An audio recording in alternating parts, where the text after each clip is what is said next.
हम लोग sale tax के क्वेश्चंस कर रहे हैं जी, और हमने देखा था कि हमें 10-11 बातों का इल्म होना चाहिए। उसमें सबसे पहले ये 5 डेफिनेशन बार बार रिवाइज करें। फिर नंबर 2 जीरो रेटेड का कॉन्सेप्ट, नंबर 3 सेक्शन 8 का कॉन्सेप्ट, नंबर 4 90% और 100% का कॉन्सेप्ट। अब ये वाला कल हम क्वेश्चन कर गए थे, ठीक है ना, कि 90% कैसे लग रहा है, 100% कहाँ लग रहा है, कहाँ 90 लगना है, कहाँ नहीं लगना है, ठीक है ना। कल का जो सेकंड क्वेश्चन और फर्स्ट क्वेश्चन का कंपैरिजन था, उसने आपको ये बात समझानी थी। Rule regarding debit credit note, और फिर आ गया मिसिंग इनवॉइस। तकरीबन हर सवाल में आप देख रहे हैं ये ज़रूर एडजस्टमेंट आ रही है। अंडरस्टैंडिंग ऑफ सेक्शन 73, अभी ये शुरू नहीं हुआ सवाल में, अभी आगे आना शुरू हो जाएगी इसकी एडजस्टमेंट। और सेक्शन 7 के कब आप क्लेम नहीं कर सकते, if you don't have valid invoice, तो फिर आप वो नहीं कर सकेंगे। बेटा वो चला गया, अब दूसरा बच्चा चला गया, वो गाड़ी पे गया, देख लो बता उसको। अपोर्शनमेंट ऑफ इनपुट टैक्स, ये हम वर्किंग 4 का नाम है, apportionment of input tax. Working 3 का नाम है, और उसके बाद आ गया supplies on which further tax not charge, वो 4% वाली बात आ गई है। और फॉर्मेट ऑफ सोल्यूशन। भाई आप लेके बैठे हुए स्लाइड्स हैं, 4% कर लो इसको, यहाँ पे स्लाइड नंबर 2-3 में ही आ रहा है, फर्दर टैक्स की वाली जगह पर जी, जो कल मैंने आपको दी। अच्छा जी, फॉर्मेट आ गया। फॉर्मेट के बाद इस फॉर्मेट को डिटेल से अगेन एंड अगेन जब आप 2, 4, 5 सवाल कर चुके हो तो सवाल करने बंद कर दें, सिर्फ इस फॉर्मेट को पढ़ लें। तो सारे सवाल, कोई भी सवाल इसी फॉर्मेट की चीजें आ रही है, कंप्लीट आपकी जो रिक्वायरमेंट है वो सारी यहाँ से पूरी हो जाएगी इंशाअल्लाह ताला। और हमने एक वो 360 वाला क्वेश्चन बनाया हुआ है, जरा 2-4 पहले बेसिक क्वेश्चन करके फिर उसके ऊपर चलेंगे। तो फिर बस या वो सवाल कर लें या ये फॉर्मेट पढ़ लें, दैट्स इट। इसके अलावा कुछ करने की जरूरत नहीं है। कल 2 सवाल हम कर गए थे जी, ये भी हो गया था। ओके जी, नाउ जनाब अब हम चलते हैं इससे next question, question number 15। Question number 15 जी।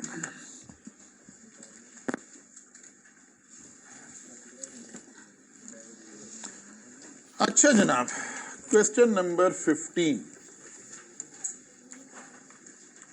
क्या आ गया जनाब, फिर उसी तरह का एक सवाल है। Rubber is registered under Sale Tax Act 1990 and is engaged in the business of the manufacture and supply of specialized equipment. Following information has been extracted from the record for the month of August. Supplies to corporate customer, registered. Exempt supplies, पता चल गया। Multiple supplies का सवाल आ गया, पता चल गया। Working 3 बनेगी। Purchases raw material from cottage industry. From cottage industry का मतलब है फ्रॉम अनरजिस्टर्ड पर्सन, क्योंकि कॉटेज इंडस्ट्री ने तो रजिस्टर्ड नहीं होना ना, उसने उसकी तो सप्लाईज एग्जेम्प्ट है, ठीक है। फ्रॉम लोकल रजिस्टर्ड पर्सन, इसका मतलब है इसके ऊपर इनपुट टैक्स पे हुआ। अब 2 कॉन्सेप्ट हमने पढ़ने हैं, supplies from cottage industry, supplies to cottage industry, ठीक है ना। Supplies from cottage industry is exempt, supplies from cottage industry is exempt, supply to cottage industry is chargeable to tax, ठीक है ना। That should be treated as unregistered person, ठीक है ना। अच्छा जी, now the following information is also available. अब ये वो एडजस्टमेंट शुरू हुई हैं जो हमारे फॉर्मेट से और उन 11 पॉइंट में से बन रही हैं basically. Purchases from local registered person include the following. Include the following का मतलब है जो परचेजेस हैं उसमें ऑलरेडी शामिल है, 25.8 मिलियन में ये चीज शामिल है। हमारा फॉर्मेट हमें बता रहा है अगर शामिल ना हो तो क्या करना है, शामिल हो तो क्या करना है। उसकी क्लियर अंडरस्टैंडिंग बैठ के आराम से सुकून से चाय की प्याली साथ रख के और सुकून से उसको पढ़ें अपने खर्चे पे। यार यानी कहाँ से टीचर आ गए और कहाँ से स्टूडेंट आ गए हैं। हमने तो सारी जिंदगी ये सुना था कि स्टूडेंट जो है वो टीचर की खिदमत करते हैं। अच्छा, और रहे भी ऐसे ही, रहे भी ऐसे ही, नहीं रहे भी ऐसे ही, नहीं नहीं पूरे पूरे तो कर लें तो ना और रहे भी ऐसे ही। हमेशा सर्दियों में गाड़ी की चाबी गेट पर हुआ करती थी, ये गाड़ी नहीं होती थी, दूसरी होती थी, ACCA के स्टूडेंट होते थे, तो पता चलता था गाड़ी की डिग्गी में से घर पहुंचे हैं तो देसी घी निकल रहा है, देसी अंडे निकल रहे हैं। मैंने कहा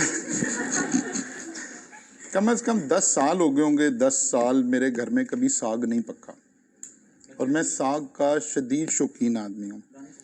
बच्चे पका के लाते हैं, गाड़ी की डिग्गी में से निकलता है, नहीं साग मुझे नहीं पकाना आता, ठीक है ना। तो अब बच्चे जो हैं वो टीचर को कहते हैं भाई नाश्ता आप करा दें नहीं नहीं, अल्लाह आपको खुश रखे भाई। अच्छा जी,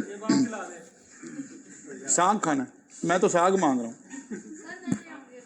वेल डन, हाँ बिल्कुल गांव वाला सही, वो देहात वाला साग, ठीक है ना। बल्कि एक बच्ची पिछले सेशन में हुआ बल्कि मैं हैरान हुआ, तो वो एक बच्ची ऐसी कोई क्लास में बात हुई तो वो साग लेके आई 2-4 दिन के बाद वीकेंड पे, तो उसने कहा सर ये मैंने खुद पकाया हुआ है। मैंने कहा बेटा मुझे तो नहीं लगता कि आपको साग पकाना आता होगा ठीक है ना। अच्छा जनाब आगे चलते तो आग जलानी आती है कि लगानी आती है, इसमें भी फर्क है, इसमें भी फर्क है। नहीं खिला के भेजेंगे, फिक्र ना करो कोई बात, हम 9 मई का इंतजार परसों थे आप उधर 9 मई पे थे उस वक्त हैं? अच्छा ठीक, आई कैप में भी हम 9 मई की जान नहीं छोड़ी, हमने वहाँ सारे मेंबर बैठे हुए, हमने 9 मई नहीं वो तो मेरा ख्याल है वो क्लिप पता नहीं रिकॉर्ड हुआ है कि नहीं हुआ है आपको 9 मई वाला रिकॉर्ड है, वो भेजो यार मुझे वो तो अच्छा जी चले आगे चलते हैं जी। 25,8 में इंक्लूड है, सेल टैक्स का क्वेश्चन करने के लिए ये बात याद रखें, आपने एक तो ना सवाल सॉल्व करना सीखना, नहीं सवाल सॉल्व करना तो सीखना ही सीखना है, पहले सवाल रीड करना सीखना है, क्योंकि यहाँ बिल्कुल एक फॉर्मेट पे सवाल आना है, इसमें कोई चेंज नहीं आनी है। एग्जामिनर ने एक फॉर्मेट अपने ध्यान में रखा हुआ, आईकैप ने एक फॉर्मेट डिज़ाइन किया हुआ है, या ये कहिए कि सेल टैक्स के सिनेरियो में ख़ास फॉर्मेट है, उसके मुताबिक ही चलना है। वो उस फॉर्मेट में सबसे अहम बात क्या है, सबसे अहम बात यही है कि जब कोई पॉइंट आएगा तो पहले आपको बताया जाएगा ये जो हमने पीछे रिकॉर्ड दिया इसमें शामिल है बताया जाएगा, नहीं है नहीं बताया जाएगा। इसका मतलब है अगर साइलेंट है तो शामिल नहीं है, ठीक है ना। अगर शामिल होगा तो बताया जाएगा, वरना वो शामिल नहीं होगा। ये पॉइंट लिख लें कहीं अपने पास इसी तरह उर्दू में, अगर शामिल है तो इसी पे मोबाइल पे लिख लो, अगर शामिल है तो बताया जाएगा, और अगर साइलेंट है तो इसका मतलब है शामिल नहीं है। अच्छा जी क्या लिखा हुआ है जी, purchases from local registered person include the following, इसका मतलब है 25.8 मिलियन में ये चीज शामिल है। Material worth 1.6 million against which discrepancy has been indicated by Crest, less करेंगे ना, डिसअलाउ हो गया ना, डिसअलाउ हो गया, ऑलरेडी शामिल है, ठीक है ना, ऑलरेडी शामिल है, इसका मतलब है माइनस करेंगे। Raw material of 2 million purchase from AB enterprises on 2 अगस्त, कौन से महीने की रिटर्न बना रहे हैं, अगस्त की बना रहे हैं। The payment was made on the same day by pay order. On 15th August 2015, AB Enterprises informed Rahbar that with effect from 1st August 2015, their registration has been suspended by the Commissioner Inland Revenue. शामिल है तो minus करना पड़ेगा शामिल है तो minus करना पड़ेगा। Wire and cable of ₹500,000 and electrical and sanitary fitting of 900,000. These items were used in renovation of a factory building.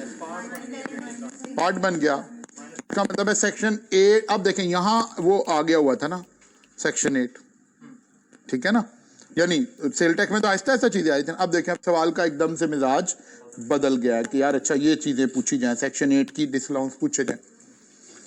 अच्छा जी अब फिर बात समझें, ये जो बात लिखी हुई थी परचेजेस फ्रॉम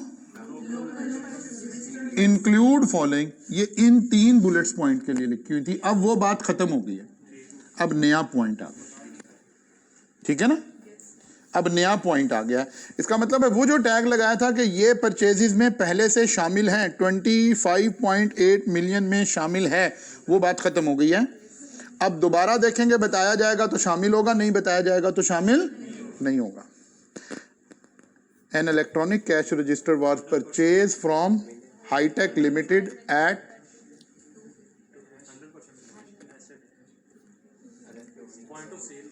करेंगे क्या, ऐड करेंगे, लेस करेंगे, इग्नोर करेंगे, इसको फिक्स एसेट में ऐड करेंगे, यानी जो 25.8 मिलियन है उसमें ये शामिल नहीं है। अच्छा यही लिखता, यहां से ये हटा दिया मैंने, जरा तवज्जो रखनी है आपने, यहां से ये नंबर हटा के बुलेट लगा दिया। अब क्या करेंगे, वहां से लेस करेंगे और अलग से ऐड करेंगे, अलग से ऐड करेंगे। बात समझ आ रही है?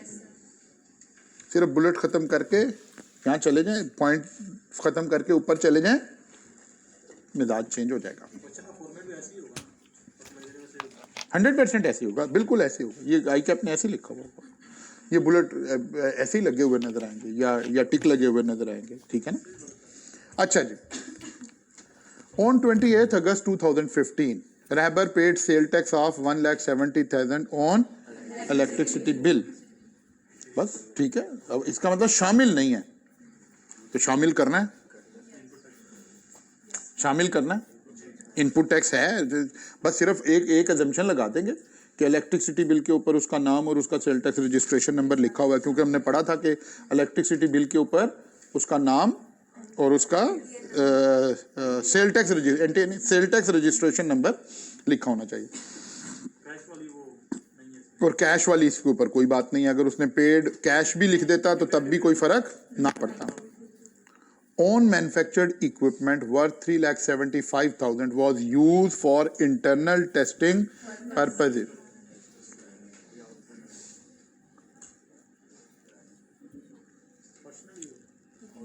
क्या कॉन्सेप्ट कौन सा लगाना है? सप्लाई की डेफिनेशन, सप्लाई की डेफिनेशन कि अगर कोई चीज आप खुद भी यूज कर लें, पुटिंग टू प्राइवेट बिजनेस और non business use, putting to private business और नॉन बिजनेस यूज, वो वाली डेफिनेशन लगेगी। क्या पहले ही शामिल है? होता तो बताया जाता, नहीं बताया हुआ, इसका शामिल नहीं है। अब ये एडिशनल इंफॉर्मेशन है जिसकी एंट्री अभी हमने पास ऑन करनी है। कितनी की है? 3,75,000। Rabber made free replacement of faulty parts on request from 3 of the customers. These parts were covered under warranty and had market value of 1,75,000. Putting to business private, क्या ये उसमें आता है? नहीं आता। क्या आपने किसी को कोई चीज गिफ्ट की है? नहीं किया। क्या आपने कोई चीज बेची है? नहीं बेची है। ये तो वारंटी दी है, तो वारंटी दी है। नॉर्मली आप चले जाएं, अगर जरा कहीं इलेक्ट्रॉनिक्स की मार्केट में चले जाएं, कहीं भी चले जाएं, हमारे यहाँ भी ऐसे ही है, और ज़रा हमारे यहाँ थोड़ा सा कम है, लेकिन बाकी दुनिया में थोड़ा ज़्यादा है कि जब आप कोई प्रोडक्ट लेने जाते हैं वो कहते हैं आपने अंडर वारंटी लेनी है या विदाउट वारंटी लेनी है, ठीक है ना। मसलन आपने कोई LED टेलीविज़न लेना है, वो कहता है ये 3.5 लाख रुपए का है, विदाउट वारंटी 2.5 लाख रुपए का। क्या मतलब हुआ? जो बंदा अंडर वारंटी खरीद रहा है चीज, उसने एक्स्ट्रा पैसे पे कर रखे हैं ना वारंटी के, ठीक है ना। या आप गाड़ी खरीदने जाते हैं तो कुछ गाड़ियों वाले आपको कहते हैं कि यार अच्छा 1 लाख किलोमीटर हमारी वारंटी है, लेकिन अगर आप एक्सटेंड कराना चाहते हैं तो फिर इतने पैसे और पे करें, फिर हमारी 2 लाख की वारंटी है या 2 साल वारंटी है, वारंटी एक्सटेंड कर देते हैं, लेकिन उसके पैसे ले रहे होते हैं। वारंटी तो देता है ना, इंश्योरेंस का तो मतलब एक थर्ड पार्टी आ जाती है जो उस ट्रांजैक्शन को इंश्योर्ड करती है इन द इवेंट ऑफ कोई बैड इवेंट, गाड़ी चोरी हो गई, एक्सीडेंट हो गया है, तो थर्ड पार्टी इन्वॉल्व होती है। वारंटी मैन्युफैक्चरर खुद प्रोवाइड करता है कि भाई मेरी चीज की ये वारंटी है, ठीक है ना, और उसके अगेंस्ट फिर वो आपको फ्री रिप्लेसमेंट दे रहा होता है। जैसे अभी मेरी गाड़ी शायद आखिरी महीना चल रहा है इसकी वारंटी खत्म होने का, तो ये अभी तक वारंटी में है और अभी तक हम उनसे चीज़ें बदलवा रहे हैं विदाउट एनी कॉस्ट, कि अगर कहीं कोई प्रॉब्लम है तो यस, ये this is called warranty. Warranty manufacturer से दी जा रही होती है। जाहिर है वारंटी की कॉस्ट ऑलरेडी शामिल हो चुकी हुई है। इसका मतलब है ना ये सेल है, ना ये गिफ्ट है, ना ये पुट इन टू प्राइवेट, इसके ऊपर सप्लाई की डेफिनेशन अप्लाई नहीं होती। इसका मतलब है इसे सिंपली इग्नोर करना चाहिए। बात समझ आ गई है? अच्छा जी, all the above figure are exclusive of sale tax whenever applicable. Sale tax is payable at the rate of 18%। निकालें कॉपी जो ना, निकालें कॉपी।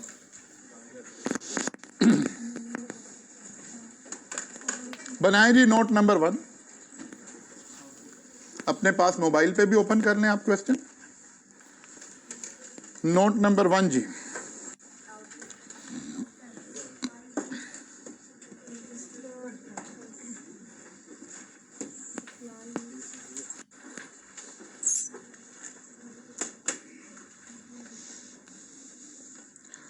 इस वीक में हम काफ़ी हद तक इंशाल्लाह सेल टैक्स को कवर कर चुके होंगे।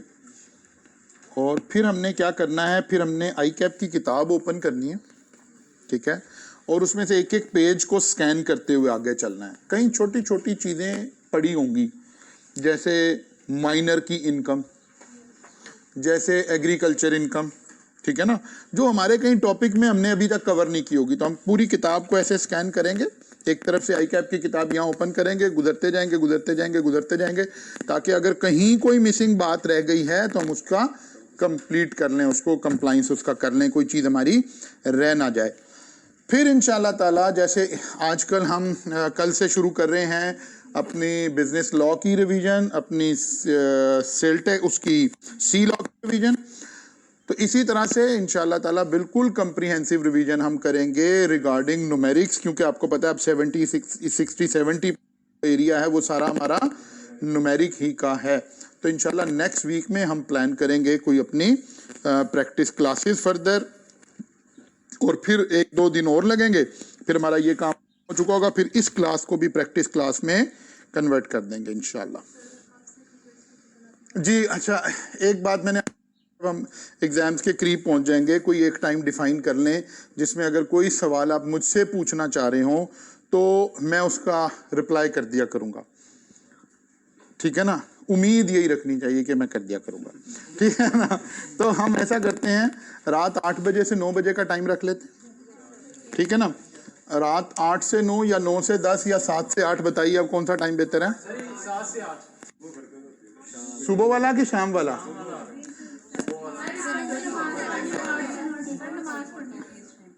अच्छा, फिर ऐसा करें, नहीं फिर ऐसा करें 9 से 10 करें, 9 से 10, ठीक है जी। 9 से 10 में जो आप मुझे पे भेजेंगे कोई सवाल, आप किस में भेजेंगे? मुझे इंडिविजुअली भेज दें,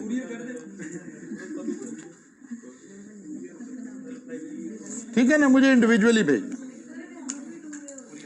सॉरी, मैं नहीं, ग्रुप 2 वे नहीं मेरा ख्याल करते। ग्रुप तो ऑलरेडी कैसे चल रहा है हमारा ग्रुप इस वक्त? नहीं तो बच्चे सवाल कहाँ पूछते हैं फिर?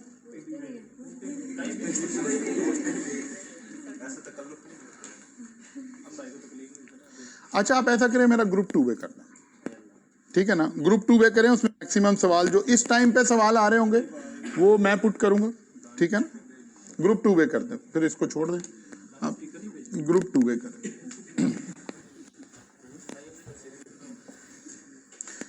अच्छा जी, आगे चलते बनाए जनाब, वर्किंग नोट बना रहे थे आप लोग, तो working note, supplies from registered person 20 million. एक हमने ऑन यूज कर लिया था 3,75,000 रुपए का R&D के अंदर इक्विपमेंट, नहीं यही था, ये 3,75,000 वाली फिगर, ओके, ये सप्लाई में चला गया, टैक्सेबल सप्लाईज में 3,75,000 रुपया चला गया।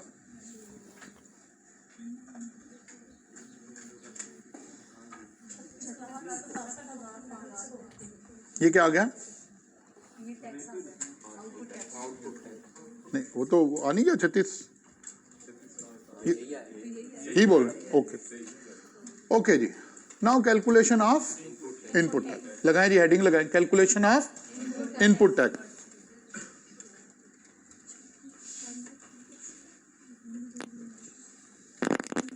Purchases as per question 25.8 million,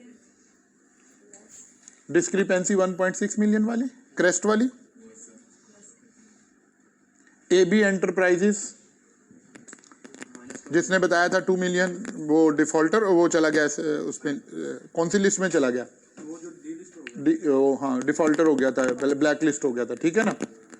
less purchases for renovation of building, वो बिल्डिंग में जो चीजें इस्तेमाल हो रही थी वो दोनों को इकट्ठा करके एक ही दफा माइनस कर दिया। ये फिगर आ गई 20.8 मिलियन। इसके ऊपर 18% पे हो रहा होगा।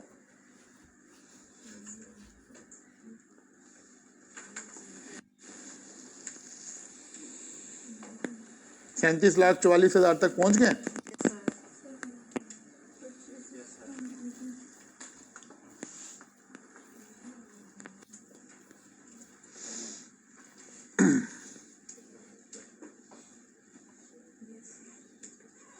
$37,44,000। अब एक इलेक्ट्रिसिटी की बात थी, उसके ऊपर क्योंकि टैक्स दिया हुआ था, वैल्यू नहीं गिवन थी, तो हमने टैक्स के अंदर टैक्स को ऐड करेंगे ना, तो इसलिए हम पहले हमने टैक्स की फिगर बना ली, फिर उसके अंदर उसका टैक्स पे कर दिया। अगर इलेक्ट्रिसिटी की वैल्यू, ये सब तो वैल्यू ऑफ सप्लाईज थी ना, तो फिर वैल्यू वर्सेस वैल्यू चल रहे होते, और अगर टैक्स होता तो टैक्स वर्सेस टैक्स चल रहे होते। इस वजह से इसको हमने सेपरेट कर लिया। 39,14,000 रुपया। एक आ गया जनाब फिक्स एसेट, ठीक है ना, इसको अलग रखा है, इसको कॉमन इनपुट की वर्किंग में भी अलग रखा है। That is common input. इसका मतलब है हम दो तरह का कॉमन इनपुट ले रहे हैं, एक कॉमन इनपुट ऑन एसेट्स, एक अदर कॉमन इनपुट। ये आ गया अदर कॉमन इनपुट और ये आ गया एसेट्स के ऊपर। डन होगी बात जी। अब क्या करना है हमें? अपॉर्शनमेंट, क्योंकि मल्टीपल सप्लाईज हैं, तो अपॉर्शनमेंट के लिए हम चले गए जनाब। Taxable supplies 20.375 million, 20.375 million. ये कहां से आ रही है? ये हमारे पास एडजस्टेड फिगर आ रही है वर्किंग की, ठीक है ना। वर्किंग 1 की ये एडजस्टेड फिगर है, ठीक है ना। क्या फिगर आ रही है? ये 20.375। और एग्जेम्प्ट क्वेश्चन से डायरेक्ट उठा रहे हैं, दो ही सप्लाईज थी, दोनों का टोटल लगा दिया, ठीक है ना। जीरो रेटेड कोई नहीं थी, तो दोनों का टोटल लगा दिया। बस दो हो गई तो मल्टीपल आ गया, तीनों का होना जरूरी नहीं था। लेकिन लेट्स अज्यूम यहां इन दोनों का जिक्र ना होता, तो फिर हम बस ये वाली वर्किंग नोट बनाते ही ना। हम जो हमारा 39.14 मिलियन है, ये सारे का सारा 90% वाले उसूल से जा रहा होता, और जो 45,000 है ये 100% वाले उसूल से जा रहा होता। लेकिन क्योंकि मल्टीपल सप्लाईज हैं तो अपोर्शनमेंट का उसूल लगना है। हमने सेल की रेशो से 39.14 मिलियन को अपोर्शन कर लिया। अब ये रह गया 33,01,500, इसके ऊपर उसूल लगेगा। और 45,000 रुपए वाले में से अपोर्शन हो क्या गया? 37,958। अब ये अपोर्शनमेंट करने में तो हमें कोई प्रॉब्लम नहीं है ना। देखें यहीं हमने वो नोट लगा दिया, free replacement are not taxable, hence ignore. वो जो फ्री सैंपल हमने दिए थे वारंटी के अंदर, जो हमने रिप्लेसमेंट दी थी।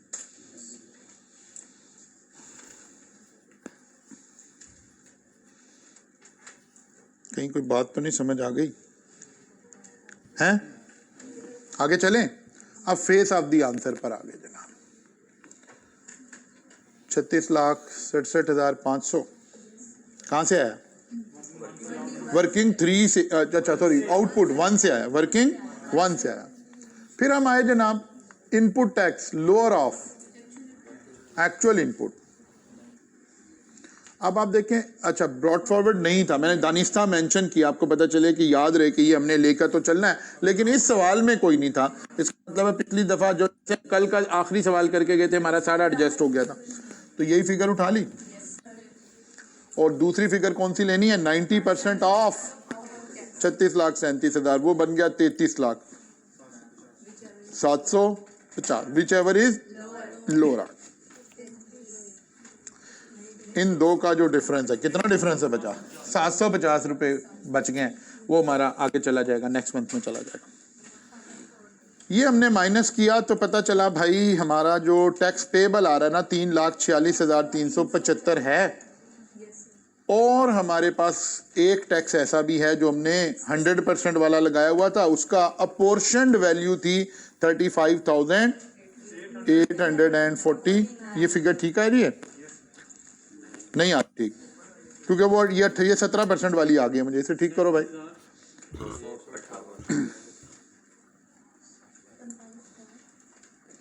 पहले उधर की अपोर्शनमेंट चेक कर लो कि अपोर्शनमेंट ठीक है। अपोर्शनमेंट ठीक है तो इस फिगर को ठीक कर लो भाई इधर।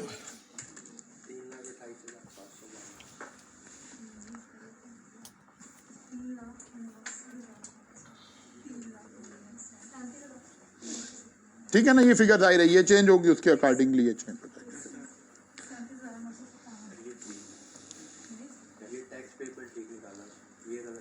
अच्छा, वो लिखने में सिर्फ रह गया टैक्स पेबल ठीक निकाला हुआ है। ओके, ठीक हो गया भाई, इस फिगर को ठीक कर दो। ओके जी, आगे चलें जी। आपको समझ आ गई कि सवाल में कितना बड़ा कोई तोप चलनी है। अब ये सवाल अपनी पीक वाले आ गए हैं, ये जो सवाल शुरू हो गए ना ये वाले, अब ये अपनी पीक वाली अटेम्प्ट शुरू हो गई हैं।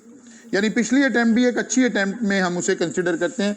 यहाँ तक पहुँचते पहुँचते जो हमारा सवाल की क्वालिटी है ना वो वहाँ पहुँच चुकी है। असल में सेल टैक्स आपको पता है ग्रेजुअली आ रहा था ना कंट्री के अंदर, तो टैक्स की क्वेश्चन की जो फॉर्मेशन थी वो भी उसी तरह इम्प्रूव हो रही थी। लेकिन अब आप समझें कि अब सब कुछ हो चुका हुआ है, पर्टिकुलरली इस क्वेश्चन के ऊपर आकर तो जो भी हम ये मुलाकात एसोसिएट आ गया ना, हाँ जी, ये मुलाकात एसोसिएट के ऊपर आई कैप में एक ना मीटिंग होती है जब आपका पेपर हो जाता है ना, तो उसमें फिर वो जो सब्जेक्ट स्पेशलिस्ट कुछ आई कैप ने हायर किए हुए होते हैं और उनके साथ एक मीटिंग की जाती है जिसके अंदर ये गेज किया जाता है कि क्या ये सवाल बच्चे के उस लेवल पे है कि नहीं है। तो इस सवाल की जब ये सब्जेक्ट स्पेशलिस्ट की मीटिंग हो रही थी तो मैं खुद भी वहाँ मौजूद था, तो हम सब ने लोगों ने कहा कि बस अगर अब इससे एक कदम भी आप आगे गए तो ये कैफ लेवल के बच्चे से बाहर हो जाएगा सवाल, फिर रियल लाइफ शुरू हो जाएगी। तो यहाँ लाकर आई कैप ने इसको फिर लॉक किया कि बस ठीक है, हम इस लेवल तक सवाल जो है वो बनाया करेंगे, इससे आगे नहीं जाएंगे। तो अब आप समझें कि ये बिल्कुल एक फुल फ्लैज टॉप क्वालिटी आपके पास एक क्वेश्चन वो आ गया। पिछले वाला भी ऑलमोस्ट ऐसा ही है। ठीक है, देखते हैं जी। मुलाकात associate an association of person is registered under the sale tax act 1990 and is engaged in the business of the manufacture and distribution of various product. अच्छा, सेल टैक्स में कोई फर्क नहीं है, कोई एओपी है, कंपनी है, इंडिविजुअल है, तो ये नहीं सोचना यार एओपी आ गया हमने तो सेल टैक्स में तो सिर्फ रजिस्टर्ड एंड अनरजिस्टर्ड का कॉन्सेप्ट है, बाकी कोई कॉन्सेप्ट नहीं है। Supplies jet fuel to Pak airways proceeding to Oslo, 5th schedule, a conveyance proceeding to a destination outside Pakistan. अब जिसे एग्जाम में बैठ के आउटसाइड पाकिस्तान नहीं लगा वो तो फंस गया। ठीक है ना, ये हमने बाकायदा वहाँ उठाया ये पॉइंट कि ये गलत है। आप यहाँ बताते एक आपने हम्बल बैकग्राउंड से बच्चे ले रखे हैं, आप कोई दुनिया का कोई मुल्क का कोई किसी का शहर लिख रहे हैं और बच्चे को ये नहीं पता कि ये पाकिस्तान में नहीं है, तो ये ज्यादती है बच्चे, ये तो एग्जामिनेशन लैक तो नहीं है ना उसका। तो ये भी हमने वहाँ नुक्ता उठाया कि यार ये आप ऐसे ना लिखें, या तो इतना रिनाउंड कोई जगह लिखें कि बिल्कुल हर बंदे को ही पता है, प्रोसीडिंग टू यूएसए यूके इस तरह की बात लिखें। बहरहाल खैर, अच्छा जी, taxable good to registered customer, taxable good to multiple supplies हो गई क्योंकि अनरजिस्टर्ड भी आ गई हैं। इससे नहीं डिफाइन होता, नहीं डिफाइन तो यही से तवज्जो कर, अगर ऐसे लिखा होता taxable good to registered, taxable good to unregistered, तो मल्टीपल सप्लाईज हो गई हैं? नहीं हुई। जीरो रेटेड या एग्जाम से मल्टीपल होती है। अगर ये सिर्फ लिखा होता तो थर्ड वर्किंग बनाने की जरूरत नहीं है, ओस्लो वाली निकाल दें बीच में से, तो फिर अपॉर्शनमेंट की कोई जरूरत नहीं। इन दोनों का तो एक ही स्टेटस है सिवाय 4% वाले के। हाँ हाँ, कराची क्या देता तो बस फिर कोई नहीं, फिर तो ये टैक्सेबल थी ना, फिर तो सब कुछ टैक्सेबल आ गया था। बात समझ आ रही है ना? तो पहले तो क्योंकि हमारा एक बड़ी रिलायंस डिपेंडेंस इसके ऊपर है कि वर्किंग नोट 3 बनना है कि नहीं बनना, तो आपको मल्टीपल सप्लाईज का पता चले कैसे कैलकुलेट हो रही हैं, तो इससे मल्टीपल सप्लाईज का डिसीजन नहीं हो रहा। ये बात हमें क्लियर हो गई है, ठीक है ना? जीरो रेटेड एंड एग्जेम्प्ट आ रही है तो फिर हो रहा है। अच्छा जी, purchases, taxable good from exempt good from exempt goods from registered supplier. तो रही तो कुछ इनपुट तो कोई नहीं है इसके ऊपर, वो बंदा रजिस्टर्ड था, क्यों था ये उसे पता होगा। इंपोर्ट्स, ठीक होगी बात? अच्छा जी, ये एक सवाल हमारे पास आ गया। आगे चले तो फिर वही आ गया, following information, taxable good purchase from registered supplier include, फिर बताया उसने, include furniture of 45,000 which was acquired for use in office of marketing manager, office equipment, furniture, fixture सब डिसलाओ, और ये क्योंकि पहले इंक्लूड है तो डिसलाओ, वरना तो इग्नोर कर देते हैं। MA purchase 150 bag of cement covered under third schedule for the manufacture of a Bangalore for managing partner. Cement was purchased at the wholesale price of 400 per bag. However, the retail price was 500 per bag.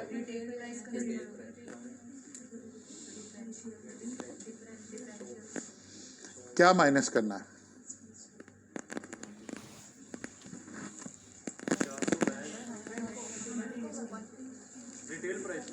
क्या minus करना है? 400 पर के 500 पर?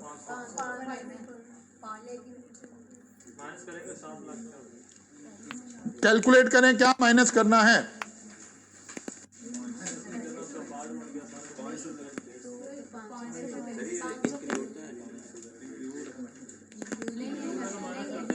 कुछ भी minus नहीं करना। इंक्लूड कहाँ लिखा हुआ है? कहाँ लिखा हुआ है? ऊपर लिखा था पॉइंट नंबर 1, नीचे लिखा हुआ पॉइंट।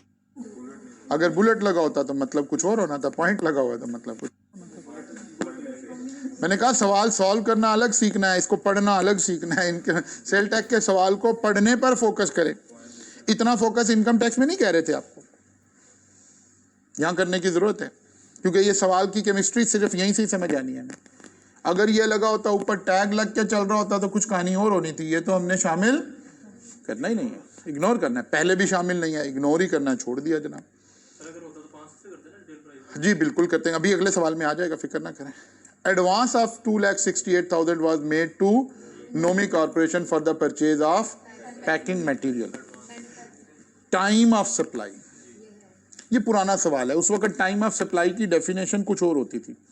ये जो मोहतरम इज्जत माब साकिब निसार साहब होते थे, तो ये उस वक्त हाई कोर्ट में होते थे।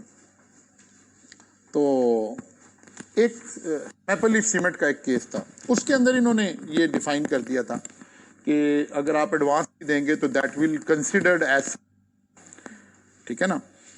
उस वक्त ये डिसीजन था, उस वक्त ये सर्कमस्टांसेस थी, इसलिए ये बात पूछी जा रही थी। आज जो हमने टाइम ऑफ सप्लाई पढ़ा है, हमने टाइम ऑफ सप्लाई में पढ़ा है अर्लियर, जब चीज़ें डिलीवर हो जाएं या मेड अवेलेबल हो जाएं। एडवांस ऑफ सप्लाई में ट्रीट नहीं होता। तो ये सप्लाई वो है जब अगर एग्जेम्प्ट और नॉन एग्जेम्प्ट में चेंज आ रही हो। तो पहले एग्जेम्प्ट थी, अब टैक्स लग गया, पहले टैक्सेबल थी, अब एग्जेम्प्ट होगी, फिर वो उसूल लगाना है, अदरवाइज वो उसूल नहीं लगाना। सर हमने एक पॉइंट ये वाला पढ़ा था कि अगर आपने किसी भी सप्लाई के लिए एडवांस दे दिया है तो आपने बताया अगर बाय सी आ रहा है तो जब वो इंपोर्ट ना पहले किसी भी नहीं ना, अलग अलग चलें। दो केसेस हो गए। अगर बाई सी आ रहा है तो ये तो बाई सी नहीं आ रहा, ये तो बाई सी नहीं आ रहा। और दूसरा है अगर टैक्सेबल थी एग्जेम्प्ट होगी या एग्जेम्प्ट थी टैक्सेबल होगी, उसमें भी फॉल नहीं करता। ये नॉर्मल वाला एडवांस है, इस पे उसूल लगेगा कि नहीं भाई या तो चीजें सप्लाई हो जाएं या मेड अवेलेबल हो जाएं तो सप्लाई रिकॉर्ड होनी है, तो ये तो सप्लाई रिकॉर्ड नहीं होनी, परचेज रिकॉर्ड नहीं होनी। अच्छा जी, taxable good to unregistered customer include good worth 200,000 sold to cottage industry in Bela. The rest of the goods were sold to educational institution in Zob.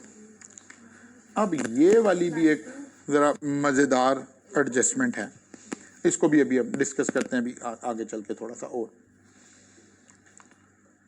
On 15 February 2016, मुलाकात associate signed an agreement with Bali Traders, a registered customer, from the sale of goods worth 2,90,000.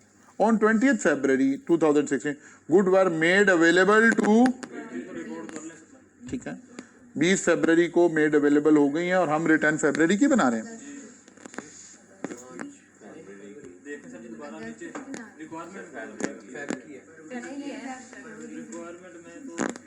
नहीं फरवरी होगी, सवाल की pattern बता रहा है कि फरवरी की होगी। हाँ तो इसका मतलब है मेड अवेलेबल हो गई हैं तो बस रिकॉर्ड कर लेंगे। अब ये वो बात डिस्कस हो रही है ना बात।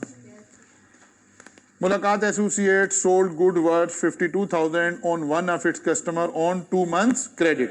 The amount was inclusive of 4% markup. नहीं अमाउंट निकालनी है तो इंक्लूसिव से एक्सक्लूसिव में जाने का हमने तरीका सीख लिया था।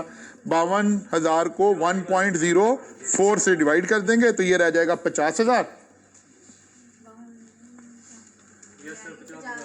ठीक है ना 50,000। और क्या ये पहले से शामिल है? नहीं, तो अब रिकॉर्ड करना है हमने 50,000 से सेल रिकॉर्ड कर लेंगे, क्योंकि अगर शामिल होती तो लिखा होता इंक्लूड टैक्सेबल सप्लाईज इंक्लूड्स 52,000, फिर कहानी ये होती कि 2,000 माइनस करना है, और अब कहानी ये है कि 50,000 माइनस करना है। ये बात समझ आ रही है? अच्छा जी, MA distributed free sample of one of the new detergent Zeta among corporate client. Free sample is a supply. इसीलिए बार बार कह रहे हैं वो 5 डेफिनेशन बिल्कुल क्लियर हो हमें, ये सप्लाई की डेफिनेशन में है। फ्री सैंपल को वारंटी से कंफ्यूज नहीं करना, warranty is something else. Free sample, distribution of free sample is considered as putting to private business or non-business use. It is a business use. ठीक है ना, आप सैंपल तो आपकी मार्केटिंग है तो इसके ऊपर टैक्स लगेगा, सप्लाई में ऐड कर देंगे। MA issued debit note, MA issued debit note issued by company का मतलब क्या है? Purchase return. MA issued debit note 35,000 to Hali brother to rectify a mistake in MA sales invoice. The invoice was originally raised in November. अच्छा जी, on 1st February ये increase है, इसका मतलब है ऐड करेंगे, ठीक है ना। On 1st February 2016, MA sold 4,000 pack of new caramel ice cream covered under 3rd schedule at discounted price of 100 per liter. The retail price of ice cream was 160 per liter. तो 160 पर record करनी है, अभी record तो नहीं हुई है, ठीक है ना। पुराने वाले को माइनस करने की जरूरत नहीं है, अगर वो कहता है इंक्लूड तो पुराना माइनस करना पड़ता, नया वाला ऐड करना पड़ता, डिफरेंशियल करना पड़ रहा होता। लेकिन अब नहीं, अब तो ठीक फिगर सिर्फ ऐड करनी है, क्योंकि उसने ये नहीं कहा कि ऑलरेडी इंक्लूड है। Sale tax credit brought forward आ गया जनाब, ठीक हो गई। अच्छा नहीं, इसमें भी उसने कहानी डाली, इसी वजह से तो हम कह रहे थे कि बस कर दें, अब इससे आगे गए तो बच्चों के पर जल जाएंगे, ठीक है ना। तो हमने कहा जी sale tax credit brought forward from January 2016 amounted to 2,45,000. This amount was inclusive of input tax of 1,20,000 paid on chemical which could not be used before the expiry and was consequently destroyed in February.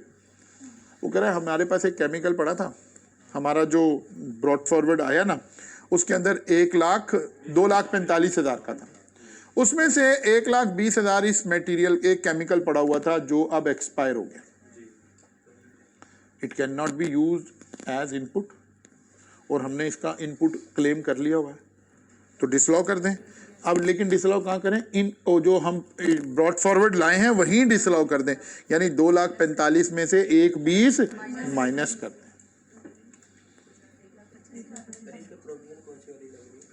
इस पे provision वही लग रही है, असल में section 8 की provision लग रही है कि जो भी चीज पार्ट ऑफ सप्लाई नहीं बनेगी उसका इनपुट नहीं मिलेगा।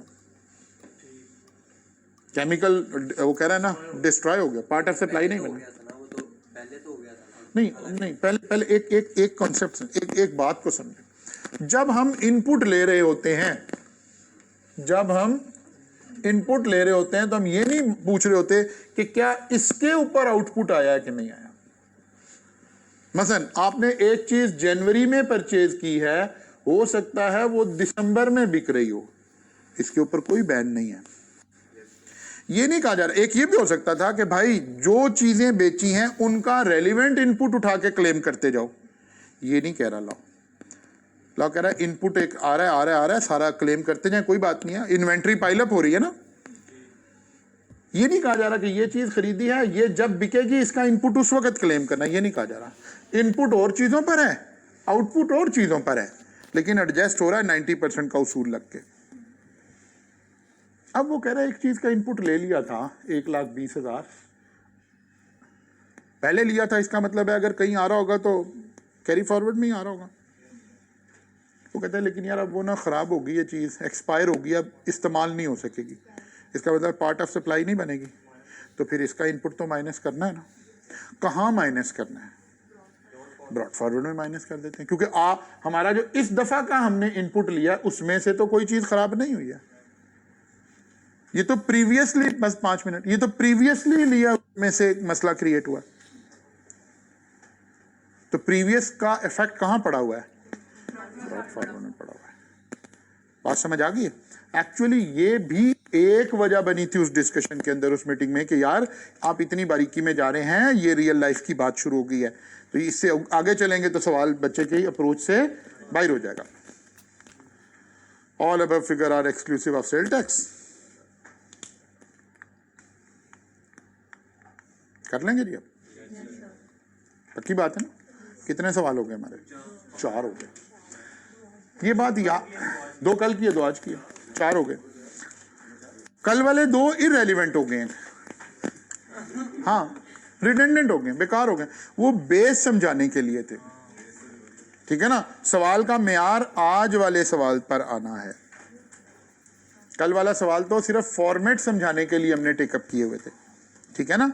इन दोनों सवालों को आपने एक एक लाइन से दोबारा सॉल्व करना है, अपने हाथ से सॉल्व करना है, एक एक लाइन से लेके चलना है। डन होगी बात, कल मुलाकात होगी इंशाल्लाह।